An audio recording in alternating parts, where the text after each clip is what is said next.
I mean to say, it's not this the first time I have seen a scuffle in parliament. The world parliaments have seen it from South Korea to many other places. But this has gone to another level. FIRs have been filed. You're absolutely right. One is quite stunned by what has happened in Parliament today. One doesn't know how to react to it. I've covered for politics and Parliament for 40 years.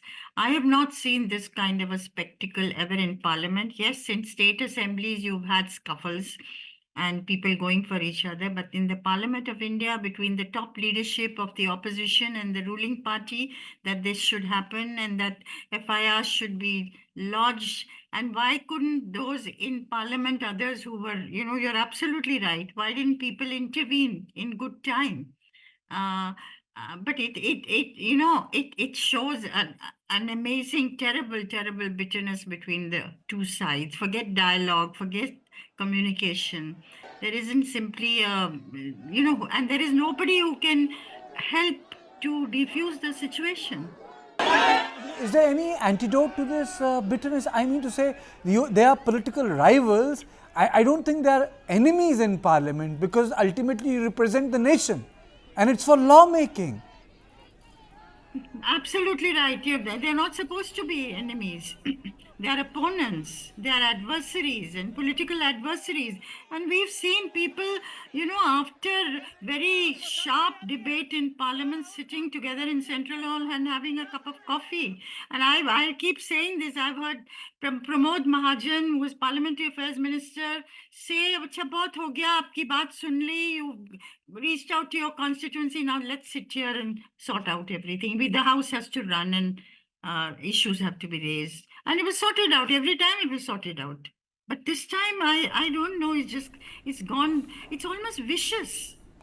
Okay, I think you're talking about the milder times, because the culture war, or the war on ideology that is taking place, I think it's reshaping, terraforming every aspect of our political discourse.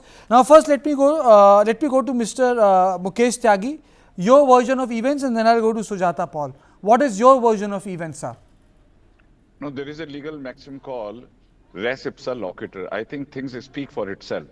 Mr. Rahul Gandhi, I think he's suffering from a serious identity crisis after Priyanka Gandhi has entered into the parliament.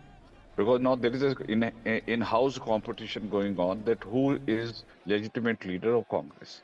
Now he's suddenly plunging into catching up the eyeballs from press, media, people, pan-India, across the world, which I think he tends to become an international leader. And he's already taekwondo expert. I'm not trying to make a hyperbole, but I think Mr. Rahul Gandhi's conduct is the most unprecedented in the history of parliament. And I'm saying that this conduct is not happened today.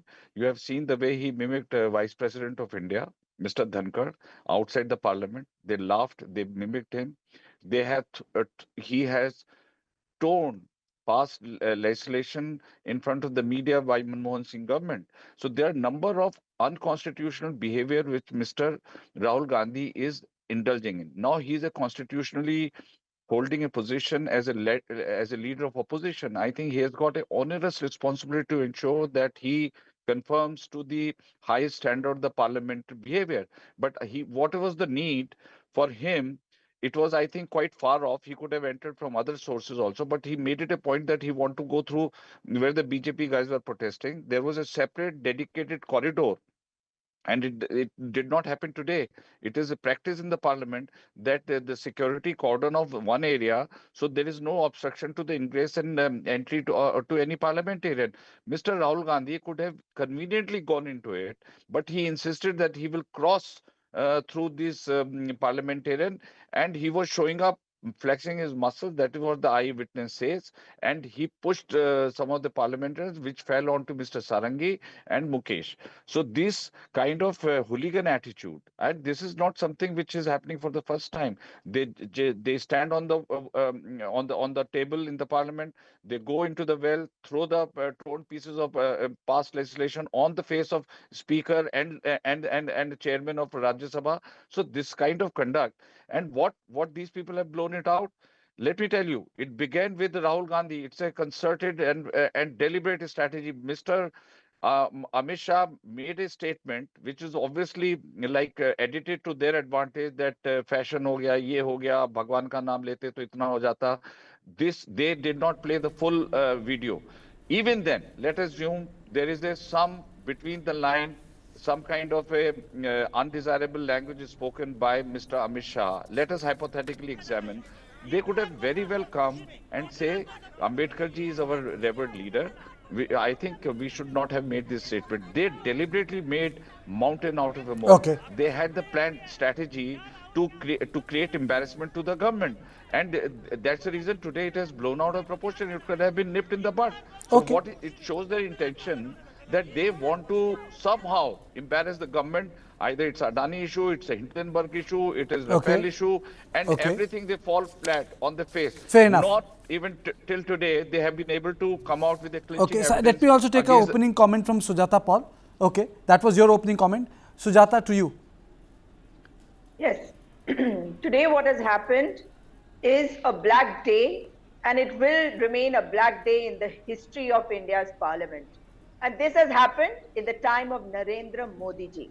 The Honorable Prime Minister, his conduct yesterday should also not be forgotten. But before that, let me begin by talking about what happened today. When the India Alliance parliamentarians protested at Dr. Babasaheb Bhimrao Ambedkar's statue at Prerna Sthal, and after that, they started moving towards Makardwar. Let's make no mistake, it is a fact and it is a norm, it is a rule that the area from where the parliamentarians enter parliament is to remain empty.